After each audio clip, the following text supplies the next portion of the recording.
भद्रावती तालुक्यातील विजयसन रोड ते मुख्य देवालय सोसायटीपर्यंतच्या मुख्य रस्त्याचे काम गेल्या 3 महिन्यापासून रखडले असून नागरिकांचा संताप वाढला आहे.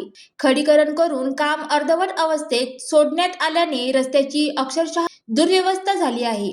रस्त्यावर ठिकठिकाणी मोठमोठे खड्डे पडले असून पावसामुळे आणि सततच्या वाहन वर्दळीमुळे खडी उकडून मधोमध उंचवटे तयार झाले आहेत. परिणामी वाहन चालकांना जीव मुठीत धरून प्रवास करावा लागत आहे. विशेषतः दुचाकीस्वार वारंवार घसरत असल्याच्या घटना समोर येत आहेत. रात्रीच्या वेळी अपुरा प्रकाश आणि रस्त्याची बिकट अवस्था यामुळे अपघाताचा धोका आणखी वाढला आहे. शाळकरी, विद्यार्थी, कामगार आणि सर्वसामान्य नागरिकांना दररोज मोठा त्रास सहन करावा लागत आहे. स्थानिक नागरिकांच्या मते खडीकरणानंतर तातडीने डांबरीकरण होणे अपेक्षित होते, मात्र संबंधित विभागाच्या दुर्लक्षामुळे काम रखडल्याचे दिसून येत आहे. विशेष म्हणजे या रस्त्यासाठी निधी मंजूर असूनही कामात होत असलेला विलंब संशयास्पद ठरत आहे. दरम्यान प्रशासनाने तात्काळ दखल घेऊन रखडलेले काम पूर्ण करावे, अन्यथा तीव्र आंदोलन छेडण्याचा इशारा नागरिकांनी दिला आहे. काय प्रशासन याकडे लक्ष देणार? नागरिकांना दिलासा कधी मिळणार हे पाहणे आता महत्त्वाचे ठरणार आहे.